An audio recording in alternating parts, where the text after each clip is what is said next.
I really appreciate you guys taking the time. I know it's a weeknight. I know for some people you had to get sitters or whatever to be here. So I want to make sure it's super valuable for you, and I hope that it is. Thank you for coming. All right, will you hit the next slide for me? So I'm going to do a couple of opening remarks, and then we're going to get to the meat of it, which is Matt and Sean, who have come to show us how to find, fund, fix, and flip our way to freedom. So what is GRID? GRID is a community that exists to help you guys get into the right room with the right people and actually get deals done. If you're looking for your next property or partner or agent or lender, this is the room. We're not a sales pitch or a guru platform. We're here to help learn from each other. We're a community. And that's what this is. This is our first one, and we're a community. And it's built for serious operators who want to build wealth and create impact. So here's what you can expect. You click the next slide for me. Every single month, we will bring in real investors doing real deals here in Charleston. We're going to find out how they are doing profitable real estate investment here. We'll look at different strategies each month. We'll run it first in a live interview where I will interview whoever our special guests are. And then after that, we will open it up to audience questions so that you guys can ask questions about how they're doing it. And then we'll shift to networking, which is where the real value is in here. So we'll always have food and we'll always have drinks. We'll open it up to networking after. But real quick, I want to ask you guys in the room, who is completely new to real estate investing? Raise your hand. Oh man, we've got some new folks in here. Hey, thank you guys for coming out. All right, who is a seasoned real estate investor? You've done 2, 3, 4, 10, 15, 25 deals before. Awesome. Thank you guys for coming out as well. This is so cool.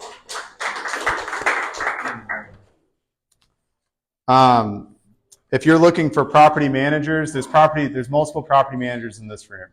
If you're looking for agents, there's multiple agents in this room. There's multiple brokers who are sourcing deals for you. If you're looking for money, you're looking for lenders, there's multiple lenders in this room. There are multiple people in different facets of real estate here that will help you get deals done.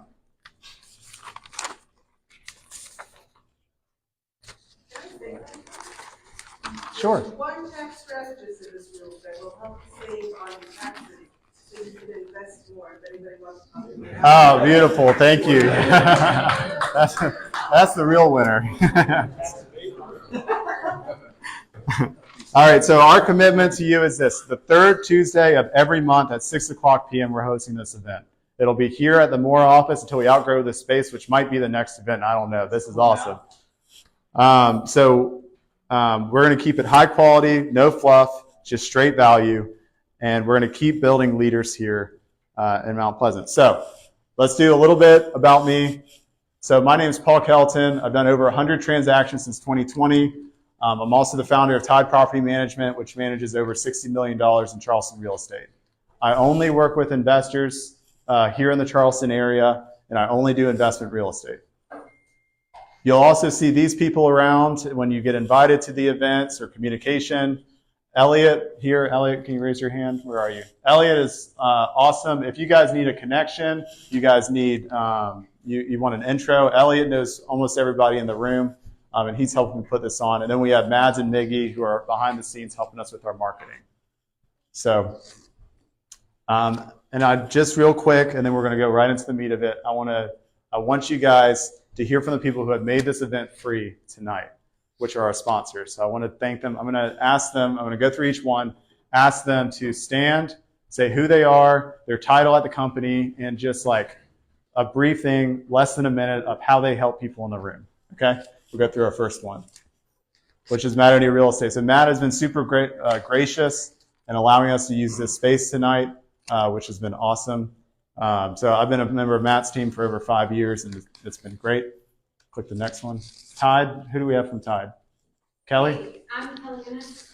I'm with Tide Property Management. I'm the Director of Property Management, and I'm here to just hear what you guys might need and partner. We do more than just manage properties. We try to help you make strategic, investments and decisions to help grow that and to build an already expanding portfolio, or to help people into the room make smart choices. Thank you, Kelly. All right, Coastal Equity. Hi, I'm Gracie Boots. I'm with Coast Equity Group. I'm the head of operations there. What we provide to any of you guys, we're kind of a one-stop shop boutique style lender. So compared to the other lenders out there, you work with 5, 10 different people on your loan. We work with one person the whole entire time. One-stop shop. We can do fix and flip, DSCR, ground up, you name it. We provide fast, creative financing, and we actually just funded Matt and Sean's one today.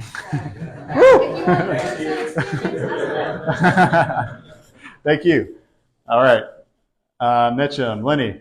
Hey, Lenny Mitchum, Mitchum Law Firm. I worked at a few firms around town that you probably have heard of. Started my own firm a few years ago. But I'm more accessible than you might notice on other firms, which is a lot of agents have my cell phone. Text me if they have questions about anything. So pretty accessible law firm. Maybe answers questions answered. I'm available. All right, and Sweetgrass Cole. I don't think he's Sweetgrass is sponsoring our food. So Cole is actually out running and getting our food for right after this event right now. So he will be here. Make sure you thank him for bringing in the food this time. All right, and then Refresher Nest is Shannon. I don't see Shannon either. Shannon texted me a couple hours ago. She said she has a migraine. Unfortunately, she has home staging and interior design. So she's been a sponsor with us, and she's great. Okay. All right. So without further ado, we're going to dive right into our special guests. So we have Sean McMullen and Matt Gaylord here today to talk to us about how to find, fund, fix, and flip your way to freedom. Sean McMullen and Matt Gaylord are with Charleston Revival Homes, a real estate investment company based in Charleston, South Carolina, specializing in value-add opportunities, whether it's purchasing single-family homes for cash, repositioning entire multifamily properties, or acquiring a portfolio of houses and developing land. Charleston Revival focuses on unlocking hidden potential and creating long-term value. I actually just got these numbers from Sean when he was walking in, which I thought were really impressive, so I wanted to say this to you guys. They have done over 100 transactions in the last 6 years, most of those being fix and flips. $25 million in total volume of real estate in that time. And in the last 3 years, they've been focusing on building up their rental portfolio, and they built it up to 45 doors worth about $9 million. So without further ado, let's bring up Sean and Matt.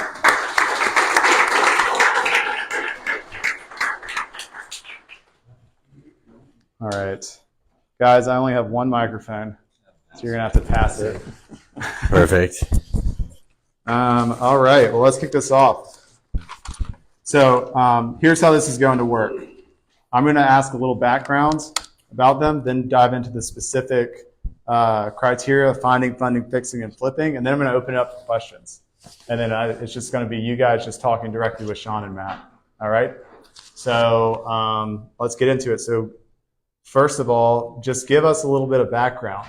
Where you guys came from, why you guys decided to partner, and what that relationship looks like now. Yeah, so as Paul mentioned, also, this is the first one of these we're doing, so pretty cool to see this many people show up, and I'm a little nervous, so, bear with us. But as Paul mentioned, we both went to college at Charleston. Matt and I became friends there, and both graduated. I went into tech sales. Matt was selling outdoor furniture. And about 7 years ago, we kind of got talking about wanting to start our own business. Actually had some friends from here that bought into a franchise of a company called Home Investors, which is the We Buy Ugly Houses people. Matt and I joined into that. That's kind of what taught us how to get into this business. We've since left that and have been doing our own thing. Anything you want to add? Yeah. Like Sean said, we really learned kind of the ins and outs of the business from Home Investors. It was kind of the one-stop shop for people that have been completely like we were. We had nothing to do with the business before, and they really kind of taught us the nuts and bolts of it. And we did really well with them. And honestly, it was just kind of time for the change and spark out on our own. And we did that this past January. So it's kind of relearning how to run our business on our own. So it's been an interesting 6 months for sure. So tell me, because I don't think you guys hit on it.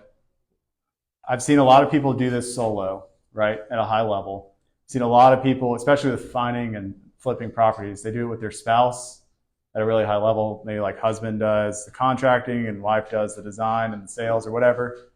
Why did you guys decide to go in as partners on this? Yeah, that's a good question. It's funny. Everyone says like never go into business with your friends. Well, we totally blew that away. And sure, Sean and I definitely get on each other's nerves every once in a while, but we found that we work really well together because we have different strengths. And I think one of the most important things, if you are going to go into a partnership, is to identify those strengths individually.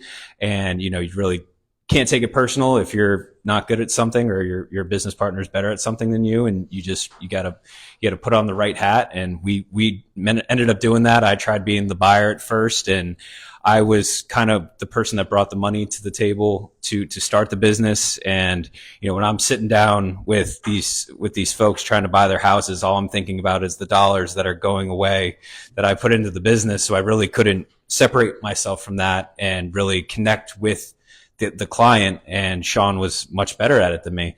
And it took, a lot of personal growth to be like, okay, I kind of suck at this. And, Sean was very good at it. And, we started the business, both of us trying to do everything, and it slowly takes time to really mold what your core, what you're good at in your business, and it takes a lot of it takes time, but that I think that's a true benefit of a partnership, is that you can define your roles and and you work really well together.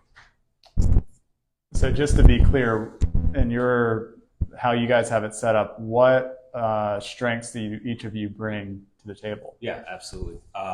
Like I said, Sean is a lot of great things. He's very good on the numbers side. He handles a lot of basically all of the financing side. He's also has been our buyer. He can sit with a sweet old lady for 3 hours and listen to everything she has to say, and then hopefully get the deal where I don't necessarily have that patience. Where I can deal more with contractors. So he does the buying side and all the financing and basically runs the company. And then I handle all the contracting and selling the homes and designing the homes and that kind of thing. Awesome. Now I feel, yeah, you're doing great. I feel You like the little microphone. It's cute. I feel like I hear about partnerships. I just want to touch on this because I feel like it's really important to talk on partnerships. Yeah. I feel like I hear about partnerships. They're either really great or they're like imploding. And people are always talking about, oh, my old business partner or whatever. Sure. There's definitely challenges that come up, especially in your business and what you're doing. Yeah. How do you guys work through the challenges and coming to an agreement? Well, again, he'll piss me off. I piss him off. But what we've found really works is that if you have your defined roles in your business, we kind of stay out of each other's way, or we kind of stay in our own lanes. And I think that's really important for managing a partnership where you are the professional, you are what you do, and you are what you do. Mm-hmm. And I think that just is very beneficial. So I know when we were doing the prep, I mentioned that when we were with Home Investors, they did something that's called a 4 strengths profile that a lot of companies make you do. They have like 4 colors. I think it's red, yellow, blue, and green. And you take this test and it tells you what you're supposed to be good at. And I remember when we took it at Home Investors, I was like, oh, this is BS. This is not me, like blah, blah, blah, blah. And turns out it's really, really accurate. And it really can help you define your roles. So if you are going to do a partnership or, a larger group that's working together, I would highly recommend taking those tests because they don't lie. And, I think Sean was a hard red, which is like, I want to blast through a wall and get everything done, really, really quickly. And I'm more blue, which is like more, I don't know, design oriented and detail oriented. More feeling. I have feelings. He doesn't have feelings. I do. I don't know. Yeah, I don't know. But it all starts from the beginning, and the more honest you can be with each other at the beginning, and defining roles is going to make your partnership or your group partnership a lot better. Awesome. So tell me, let's dive into the meat of it. We'll start off with the first one with finding deals, which I think is Sean's side of the business. Yes. So Sean, in this market, what is your go-to right now for finding deals at Pencil? Right now, we've been having the most success finding deals actually on the MLS. So whether that's like looking for places that have been, on market for a while or have been doing a lot of price drops, or finding good agents. We've got a couple of agents we work with who specialize in like probate and are like, doing some crazy stuff where they're like, I don't know, reading all the probate court logs and that kind of stuff and figuring out like, hey, maybe somebody died, and then like who's going to be the next person who's going to be taking care of the estate. So finding other people like that who are experts at hunting those deals, so that you're not, we're still hunting our own deals, but like if you have good people that will hunt those deals and are better at it than you and bring it to you, that's where this year, that's what we've been doing the best at. So rewinding a couple of years, because you guys have been doing this since 2018, how have you seen that evolve? I feel like 6 or 7 years ago it was much easier to get like good leads from like mailers or like pay-per-click or whatever it was, and you were getting a lot more people that had like more pain, and so I'd go out there and they'd be, like dying to sell you their house for like 60% of ARV less repairs, and now it's like, oh, everybody wants like, I don't know, retail value for their house that needs like 100 grand worth of work. So, I feel like some of the agents already have people, right, that want to sell, or if they're in, you can find somebody who's in one of those situations where like they have to sell or it's in their best interest to sell. I don't know if that makes. Yeah.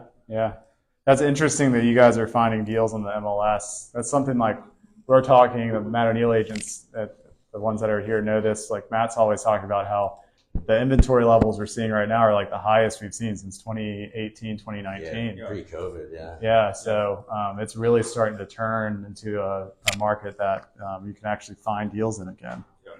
All right, walk us through a deal that you're really proud of. What made it a win? We have one, well, that's hopefully going to go under contract tonight, but a duplex downtown on Romney Street. It was on the MLS. I think they listed it for $1 million or maybe a little bit more, and I had seen them do a couple price drops on it. And I looked up like the guy's info. It looked like he had inherited the place. I was like, oh, like maybe he's just, I don't know, looking for a cash offer. And so we offered, I think they dropped it to like 800. We offered them 550 and he countered at 600. So we ended up buying it for 600, putting about like 150 into it. And we're hoping, well, we should be going under contract for $1.05 million tonight. So it took us about, I think we've owned it for like 4 months at this point. So hopefully like 30-day close. And man, 4 months. Should be a good one. Good. If all goes well, let's get a good conventional loan. Or yeah, let's give them a round of applause for that. That's crazy.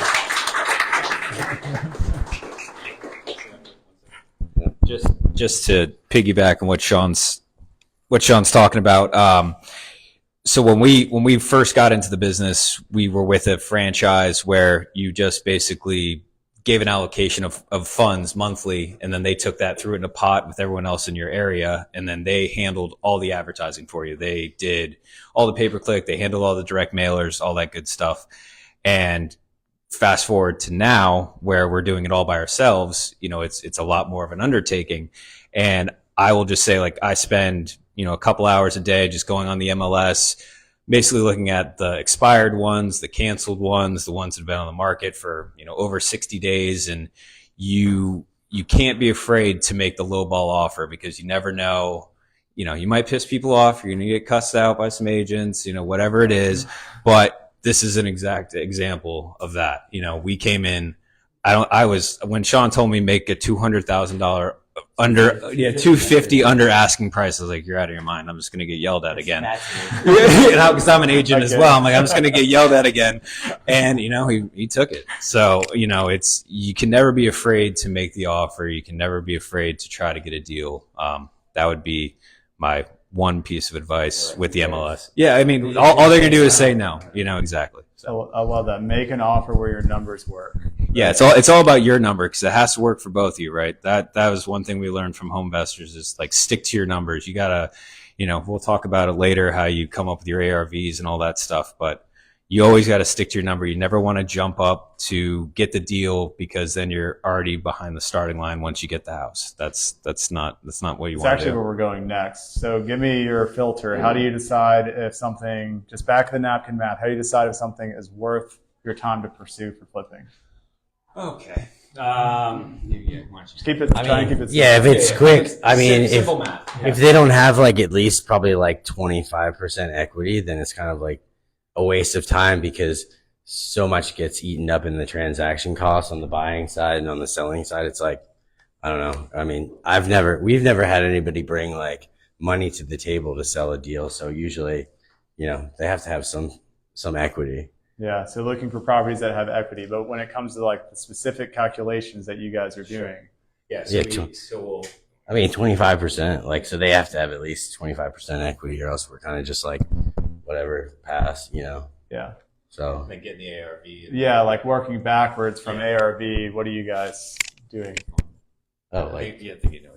Oh, yeah. So basically, if I'm going on the MLS and I'm looking at a house and I see, it's got some deferred maintenance, it's got an old crappy kitchen from the 60s or something like that, it hasn't been renovated yet, I will look at that house. I will look at surrounding, within a mile radius, mostly in the same neighborhood, look for houses that have been flipped, and you kind of get your ARV there, your after repair value. So that's where you start.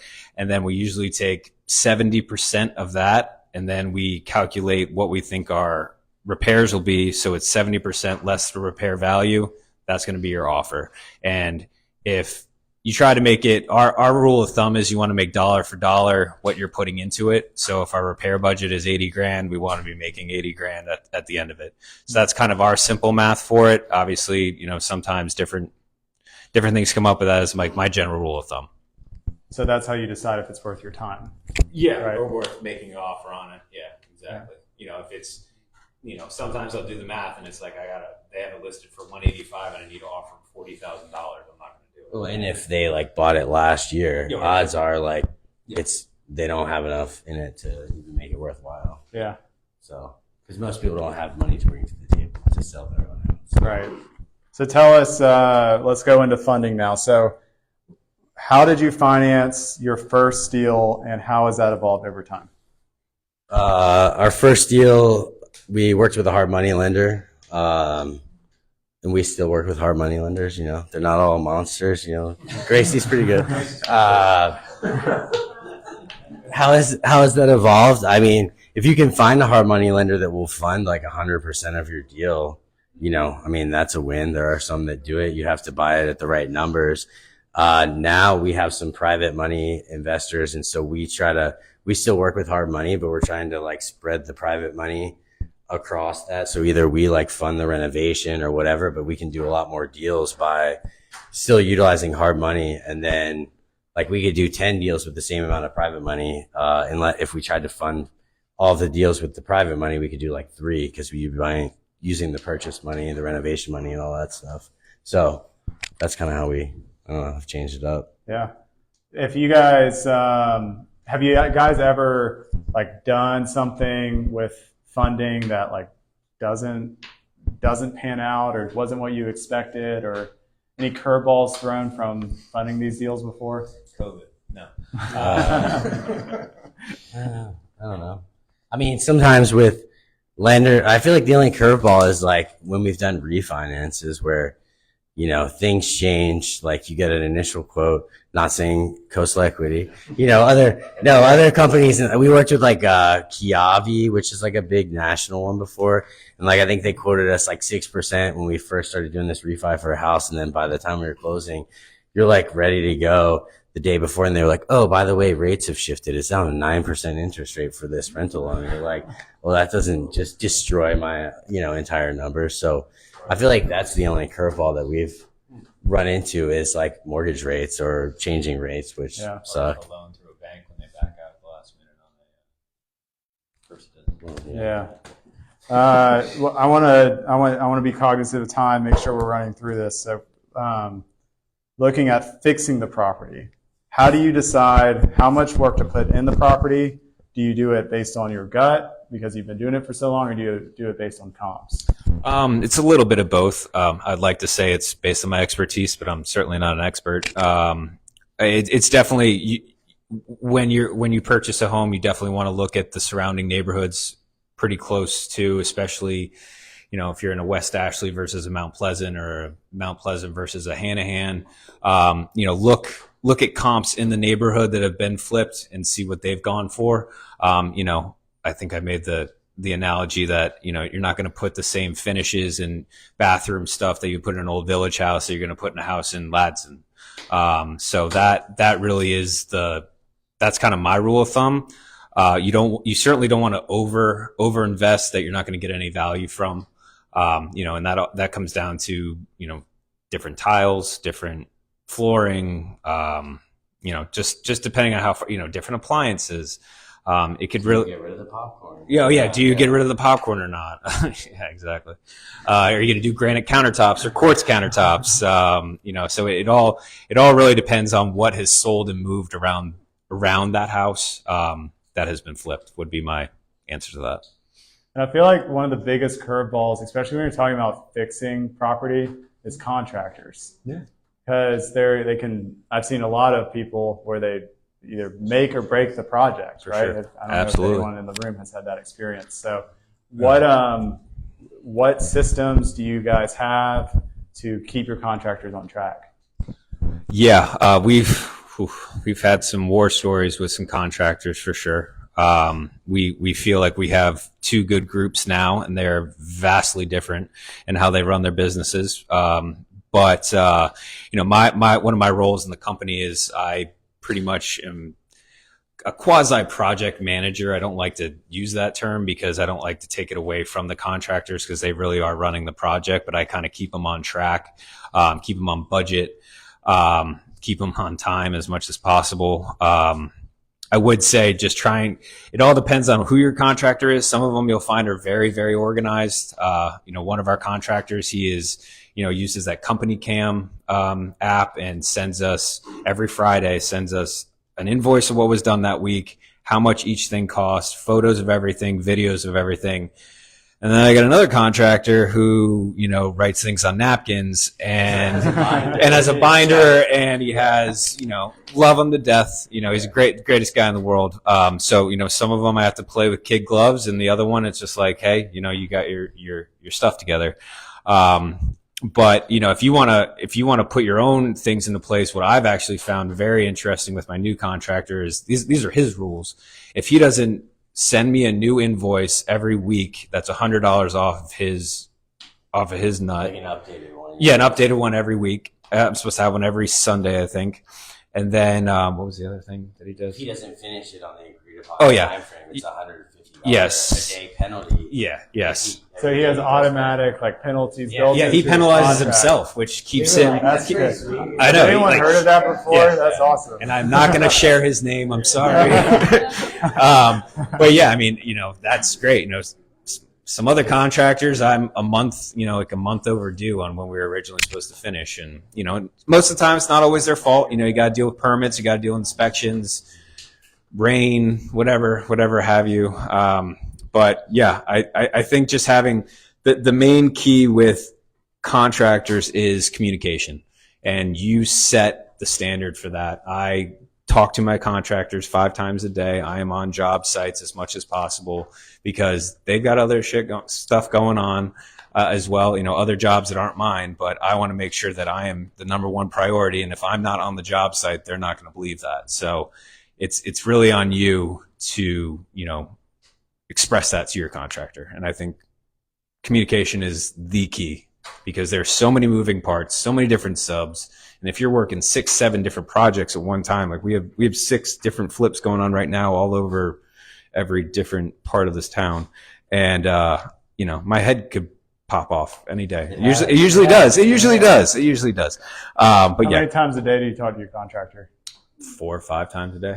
He answers the phone. What? What could you possibly want now? You just talked to you 5 minutes ago. Yeah. K, when I get K, I know I'm really pissing them off.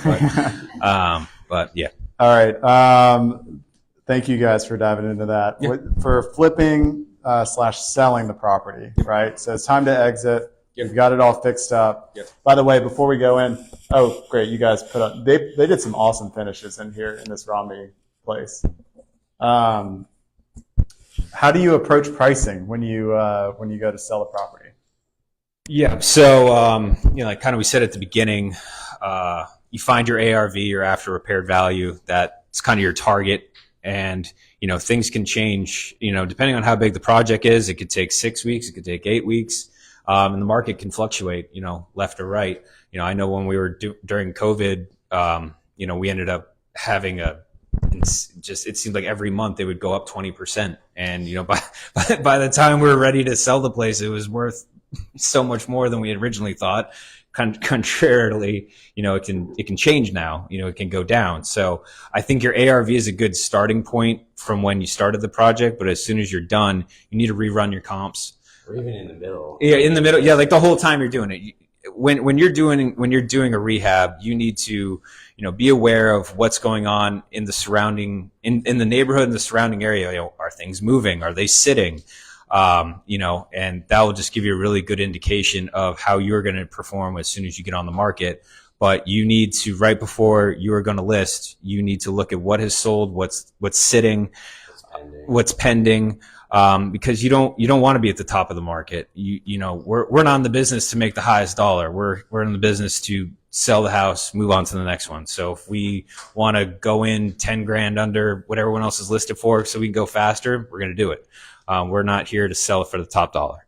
We are. Well, yeah, no, absolutely. Yeah. But we're not going to have it sit on the market for 2 months just so we can get that. We try to price it like 3 to 5% below what potentially the ARV would So if be. you notice pricing, say like you're doing like mid-reno, right? Yeah. You notice prices are changing in the neighborhood. Yeah. Do you adjust your scope of work for your contractors? We haven't really done that. I mean, if there was like some extra curricular thing, like doing some kind of cool landscaping thing or something like that, but I don't think we would change no. Well, You so keep all it the the same. good- the But you good guys house- move pretty quick. Right? Yeah. So it's not like I mean, once you're it's kind not of like in, it's you're 6 in. months or 8 months or a No, year later. we're usually six to 8 weeks max. Man, that's crazy. Yeah. What a machine. What happens when the property doesn't move right away? What's your playbook? Well, kind of similar to what I just said is, we're not in the business of sitting, because Every day costs money. holding costs are absurd. And so we'll wait a week, maybe 2, depending on how much action you're getting. If like the first weekend you have 6-7 showings, that's a good sign. Might not get offers, but at least there's movement. If for some reason, like Romney, for example, the first weekend we had like 4 or 5 showings, which was great, especially for a duplex, because it's not for everybody, right? It's not just a single family home. But then after the second week, we didn't have any other showings. So you want to, what did we say? You want to drop to the next price point, kind of, sort of? Well, depending on like the price of the house, like that, we were like, oh, we'll drop it 25 grand because it's over $1 million house. But like if you're selling a $300,000 house, you can't really drop 25K off the bat. Right. But I guess our point is you're not going to drop it like $500 or $1,000. You're going to, 1,000 paper cuts. That's what I was thinking of. So you want to make it a significant drop where you're going to bring people back. So it's, whether it's a 5K drop or a 10K drop, it may sting in your mind, but at the same time, it's like, why not do this now? Get it sold, as opposed to just sitting there at the same price or slowly dropping to $1,000. And then you're sitting there 2.5 months later and you're like, oh, wow, now this holding cost is way more than that 10K I just would have dropped it the first time. And we could have gotten our money back and bought another house. Yeah, exactly. Yeah, that's the idea. You're not, like when I said you're not trying to get top dollar, you're not in that business. You're in the business of just moving on to the next one and just keeping the machine running. Do you guys stage every one of your flips? Absolutely, 100%. All but the first one. All but okay, yeah. Okay, so here's a good story. So one of our first flips we did, was that in Hanahan? Yeah. Yeah, it was Steel Chase? Steel Chase, yeah. So this is me and Sean. First flip. You know, it was a decent house. It was probably only a couple years old, but it had been beaten up pretty bad. Some hoarders, some really gross people. I'd never seen German roaches before. Learned what German roaches were on this one. There was a bunch of knives. Oh, knives under the mattress. It was, but you know, Sean and I were like, oh, we're going to empty the house ourselves and, you know, do everything ourselves. Cause, you know, we're really getting into this. We did have fun smashing stuff, but, yeah, I remember we listed it. I took the photos. We didn't stage it. And it wasn't moving. We were just like, what did we do wrong? And with home investors, you have this big group of, you know, very smart people that you can talk to. And there's this one guy from Boston. He was like, send me the link. And I sent it to him and he's like, well, Matt, you know, how mean do you want me to be right now? And I was like, just lay it on to me, man. And he said, well, the first and foremost, when you walk through the front door, I can see 5 different types of flooring, and that is not a good look. Your foyer, you got carpet, you got this, you got linoleum in the kitchen. I can see all this, so let's fix that. But the 2 things he did tell me were you always stage a property and you always do professional photos. Between the 2 of those, maybe it's $2,000, but I tell you what, it does worlds of difference for the buyer and for you. Do you want me to explain? Sure. Okay. Yeah. So with staging, I think it really gives you, it gives the potential buyer, it gives them imagination, because they usually don't have imagination. If they're seeing a blank slate, they don't know where they don't know where the dining room is going to be, especially with open concept houses. You know, you got a bedroom, you know, they walk in, there's no bed in there. It's like, oh, can I fit a king in here? Can I fit a queen in here? You know, that kind of thing. And it really tells the story of the house a little bit more. It tells you what we were trying to portray. That also helps you hide little imperfections, you know, throw a carpet over something or like whatever it is. But yeah, I would say stage 100%. I know we have a stager that's one of our sponsors. We have a great staging company that we work with as well. But again, between staging and professional photography, it might cost you $1,800. It's well worth it. Well worth it. That's good.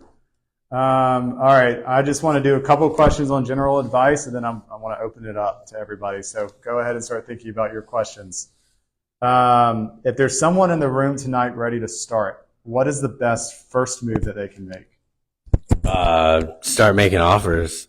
Like, stop analyzing everything and just like do it. And like, cause like once you get something under contract, then you like gotta figure it out and you're forced to just like take action. But if you don't, you just sit there and you're like, I don't know if they'll take this offer or whatever. Like just whatever. If they say no, I mean, you're gonna get more no's in this business than you are yeses. So Absolutely. So find a good deal. yeah, find it. What do you think's a good deal, and yeah, throw an offer in. Throw an offer on it. You know, Yeah. you gotta learn how to do it. You learn it through repetition, like anything else. You know, sitting in the room with somebody takes a lot. What areas of Charleston are you guys looking at right now? I mean, I would say we're more focused like within kind of like 526. Yeah. Mount Pleasant, James Island, downtown, if it's not historic, because that's difficult. Hanahan, North Charleston. Just because things seem to be moving there. Obviously, if you do it well. Yeah. Yeah. Yeah, that's great. And what do you guys like? Podcasts, books? What are y'all like absorbing? What do you think or listening to every day? Podcast wise, I listen to the Bigger Pockets ones if you're newer, but like I listen to the On the Market one because, as Matt said, I'm the numbers guy. So like you'll find eventually that the economy and numbers have like a whole lot to do with like what's happening in your business than you would think about when you're newer. So that one's good. There's another one called Housing Wire with a guy on there, Logan something, that is pretty smart about that. And then if you're newer, there's a Wholesale Hotline is always pretty interesting because they talk about like, you know, different criteria to use to like find new deals and, you know, what different steps to take and stuff like that. So Yeah. I don't know what you Yeah, got. I mean, Bigger Pockets has a bunch of good books. that you can get off their website. I think Sean and I read all of them. Yeah, it's when you're starting. Yeah, it definitely has some good information. I know I had one, I think it was from Bigger Pockets, and it kind of laid out all of the, like all the national averages of all of the different aspects to flipping a house, from, you know, roofing to electrical to flooring, and kind of gave you dumbed down numbers and how to figure all that out. And that was very helpful for me, so I can actually understand what my contractors were talking about, because I was learning. I feel like everybody's got to say Rich Dad Poor Dad. Yeah, You know, that's like the quintessential real estate book, right? He's the And OG, then, right? Yeah. What was the never split the difference? That was a good one. Chris Voss. Yeah, that was a great I love one that, for, bro. like, when you're in the room. That was a good one. Yeah. What was that first one you said? Nah. I think that was Jay Rich- Scott estimating rehab costs, right? Yeah. I think that was Yeah. estimating rehab. Yeah, okay. Jay Scott. Yeah. Estimating rehab. That was. Yeah, I think it was just estimating rehab costs. Yeah, estimating rehab costs. Yeah, never split the difference. Rich Dad, Poor Dad. I mean, I think every person should read them. I got one final question. Thank you guys so much. How can we help you how can I help you? How can the community help you guys? Yeah. Send us deals. Yeah, so for the guys who maybe they want to dip their toes in flipping, or they have this other avenue they've been working on, or they're new to flipping altogether, would you guys partner with them, cut them into the deal, and show them kind of how it all works on the back end?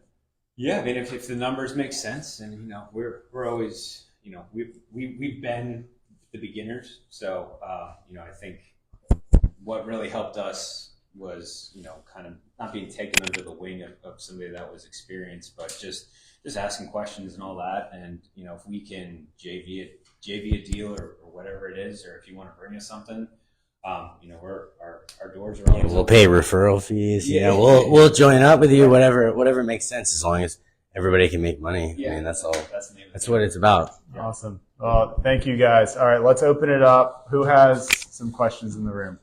Jeremiah. How much are you guys finding off-market versus on-market properties for your target opportunities? And what do you feel is the best methodology to find your prospects?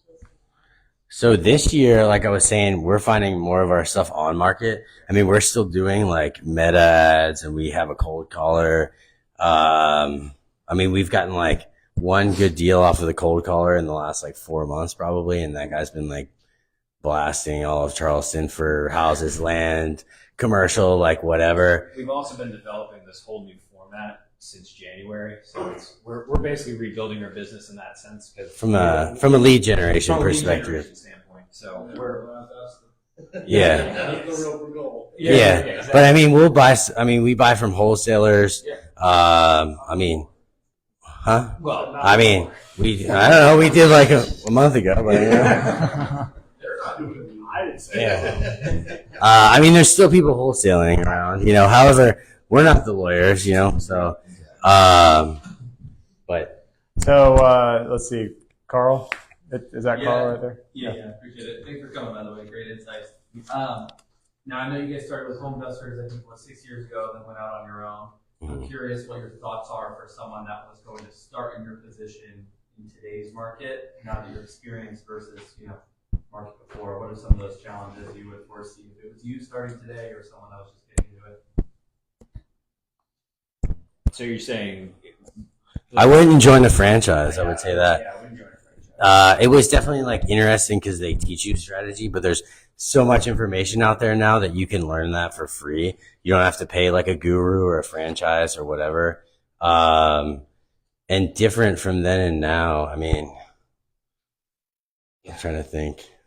Yeah. I mean, the market's different, right? You have to be more aware of like interest rates right now, because when we started, that wasn't a thing. I feel like now you have to put better products on the market because that's what's going to sell more quickly. Yeah, I mean, it's definitely, the Charleston area is definitely more saturated when it comes to investors now than it was 7 years ago, and I think it's just going to continue that way because this is still kind of the hot button thing to do around here.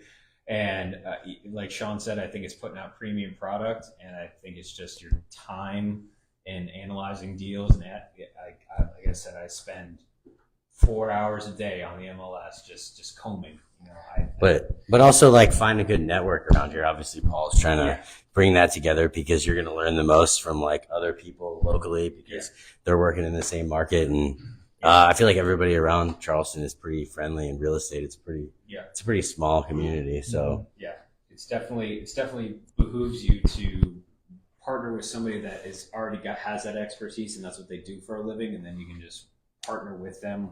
Like Sean was saying, we have real estate agents that are specifically investor driven, and they bring us deals as long as we're going to use them on both sides of the transaction. And if you make it quick and painless for them, and you bring them good product at the end to sell and sells fast, they're just going to keep bringing it to you. So, and that is something that we worked really hard to do over the past 6 months, was to find these agents, and we've been lucky to find a few.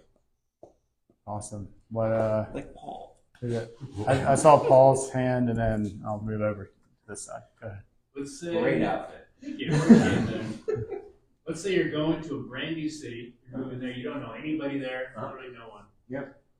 How would you find new contractors, and what are 3 or 4 critical questions you would ask them that would tell you this is going to be a good contractor, this one's going to be a bad? I would go to every type of meetup like this. There's a bunch of them. As weird as it sounds, go to Lowe's at 7 a.m. and sit there. You know what? No, I'm serious, because the good contractors are there at 7 a.m. Yeah. The ones that show up at 10 o'clock are the lazy ones. So you'll find the best contractors that have their shit together at 7 a.m. at Lowe's. And in terms of the best questions to ask them, first and foremost, are they licensed and do they have insurance? And then I would also say, ask them what they're working on now. Can you look at some of their projects? And have they worked with investors? And I was just going to say, have they worked with investors? And do they have any, that's what I'm looking for when you find somebody to talk about you. Reference. Thank you. There's also a lot of good Facebook groups for the Charleston area too. Absolutely. And like people are super helpful and friendly and will like recommend people on there as well. So I mean, Sean and I, when we joined this Homevestors thing, I think we were only like the 3rd franchise here in Charleston, so it didn't have like a very good network. And I joined Maven Realty and Troy Gandy, great guy, and he took me under his wing, and he was really just a really helpful resource. Like I can just call him whenever. It's just there's a wealth of knowledge around here, and the ones that do it well are very willing to tell you how well they do it and how they did it well. So it's not a secret. So you just got to ask the questions and get in front of them, and I guarantee you no one will have a problem talking to you about it. All right. Who else? I saw your hand back there. Yeah, quick question, just ranges of what money you're lending right now? Most of them that we're working with are like still 2 points and anywhere from 10 to 11.5%, depending on the term of the loan. And then for refis that we've closed recently, we closed a multifamily one that was 7.5%. And then we closed in, the one today was 7.125 for like almost $2 million for a portfolio loan. So not too bad considering consumer rates are close to that. Yeah. Awesome. Dave. I wanted to follow up on earlier. You mentioned about interest rates and how it's changing, just transactions in general. How are you folks managing or navigating that with extended days on market and just less overall transactions? Well, I mean, kind of like I was saying, I feel like we're trying to make sure we put out like a really good product because those seem to be the ones that are moving, and we're trying to price it a little bit under what our ARV might be because we want to move it. But it's definitely still like longer than, I feel like we're now expecting like to be on market for 30 days potentially before we go under contract. So yeah, the days of 7 offers in 2 days isn't here anymore. And also coming up to where we're about to be, you buy a house now, and if you're finishing it in the end of summer, fall, we usually add more holding time on there because it's always slower then, and maybe we forecast like, I don't know, instead of 3 to 5% less than the ARV, like 5 to 7.5, because you're probably going to have to like give somebody closing costs or like drop the price a little bit to move it because things, don't move. last fall was terrible here. It was very slow. I was just asked for $19,000 in closing costs. On that VA loan, yeah. We were like, Zero down. Yeah. Yeah, it was like They 100%. want you to pay them. yeah. It was. We were like, I've never heard. Unbelievable. Yeah. I was like, what? Did I read this wrong? Yeah. And you got a better interest rate than anybody in this room. Yeah. Yeah. Oh yeah, for What sure. can we do for you? Yeah, exactly. It's crazy. All right, question right here. So do you have a list prior to contract finish? And if so, how far into the contract or before finish would you list? So you're asking if before we finish the flip, do we list it? We really haven't. Just to save time. No, kind of back to what Sean's point was is, people, their money is very expensive now, so they want a finished product, and not a lot of people want to move into a house, like move into a new house with more stuff to do. Or they can't see what it's gonna be, even if you're like showing them pictures. Well, yeah, but a lot of builders do. Yeah. Yeah. We haven't done any new construction yet. That's one of our things that we would like to do, but I feel like since we've just done renovations, that hasn't been a thing for us at this point. Right. And we really haven't dove into that yet. Corey, I saw your hand up. Yeah, deciding what houses you keep. You said you got 30 or 40 rentals now, and doing that math. Great Say, hey, question. we're gonna keep this, and is that all like, hey, awesome appreciation on this one, or the numbers are so good? Just kind of going through what you decide to keep and flip out. I mean, before it was simpler. Like you could actually burr stuff around here and get money back out, but now that doesn't work. So we generally try to keep. So we've got a couple multifamilies. We have actually the portfolio we bought last year. We kept anything that was a 4-bedroom, 2-bath, and we kept like duplexes, triplexes, quadplexes out of that. We got rid of all of the 3-bedroom, 1-baths because those rents kind of like cap out maybe in like North Charleston anyway at like $1,800, which doesn't cover, like you may be able to break even. Yeah, like maybe you can break even on a mortgage on that with once you get your property taxes jacked up and then also the insurance rate. So like a 4.2, you can get like $2,200 in North Charleston. So that's kind of where we try to go bigger bedroom bathroom count, or like because we take Section 8 as well. So Sure, me too. Exactly. so Awesome. What other questions do we have in the room? Yeah, Sean. So being the contractor in the room, I gotta know, the contractor that gets penalized $150 a day, does he get a reward for finishing early? He hasn't finished early. it could be negotiated for sure. Because I was wondering when that was going to, when the other shoe was going to drop. I was wondering. Yeah. No. I mean, I would definitely reward if it was finished like. Take him out to a nice steak Yeah. One more thing, just to answer your question about finding contractors, if I was going in another town, I would go to the most reputable lumber rep, or lumber yard, find a sales rep, and talk to them about contractors. Yeah. 84 Oh, that's lumber. good. Over there. Yeah. They're I mean, 84 Southern, lumber. Buck, Yeah. Builders First Source. They're build it first, yep. Man, that's awesome. All right, 2 more questions. Go ahead. What have your experiences been in Section 8? Oh, stop. Honestly, I mean, the tent. Yeah, I was gonna say the local Section 8, the people that actually run it, like it's like kind of different by whatever city it's in. So like I think the city of North Charleston is like pretty efficient, but then the city of Charleston is like terrible. So. County's worse. And we actually don't even take the county anymore. And then like, and honest, it's kind of like 50-50. Some of the tenants are great and we're like, oh yeah, like you can stay here forever. And some they go in and like kick 100 holes in the wall. So it's kind of like, unfortunately, seems to be like a crapshoot. And also they don't always pay you all your money. Like they tell you on all the podcasts and stuff like that, like it's guaranteed. They're like, oh, we messed up on accounting. And then you have to argue with them. I mean, I think Section 8 owes us like probably like $5 or $6 grand right now. So I would say it's not as guaranteed as they make it sound like on the internet. Yeah. That's real. That's great. All right, one more question. That's all. There you go, Vinny. When you're looking at your multifamily and duplex deals, are you looking at only vacant properties, or do you prefer to have some sort of tenants in place for cash flow? When we're buying them, do we want tenants in it? Say multiple units.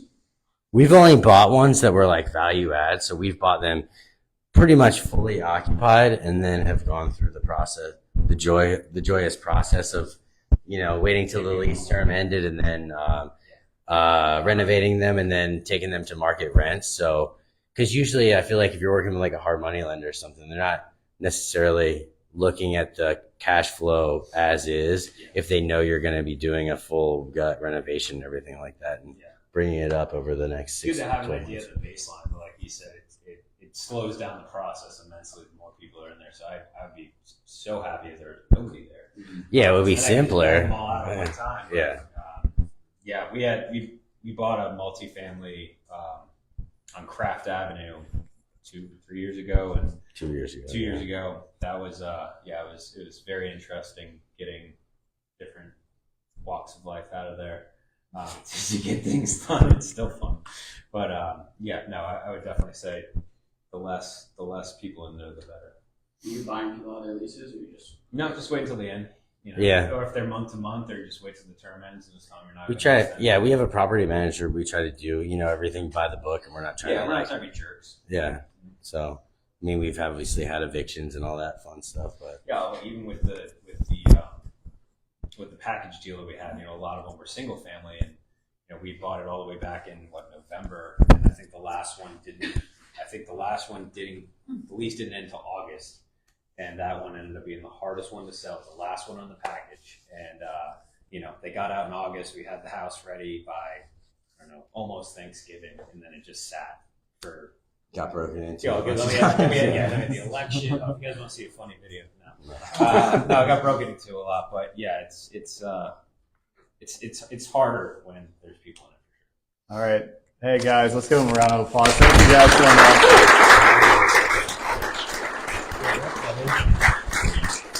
This has been so awesome. I've learned a lot. I hope everybody in the room has too.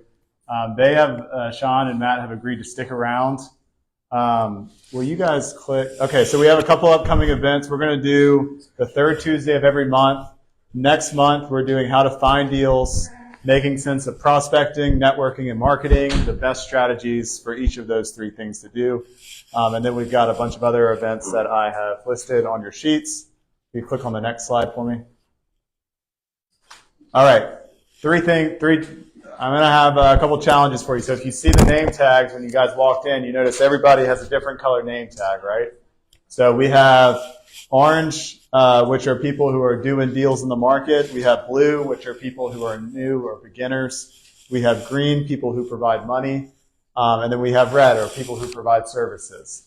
So I have three challenges for you. The first challenge is walk up to somebody who has a different colored name tag than you. Introduce yourself and ask them, what are you excited about right now? What challenges are you having, and how may I help? And one big takeaway from the talk. And then I want you guys to go and find somebody with the same colored name tag and ask the same three things. What are you excited about right now? What challenges are you having, and how can I help? And what's one big takeaway from the talk?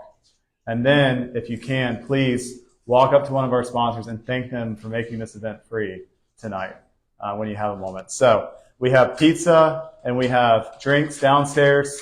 You guys are welcome to mingle down there in the lounge. You're welcome to mingle up here in the conference room, but we have this space for another 90 minutes, so y'all take your time. How about Paul's interview, Cyril? Yeah.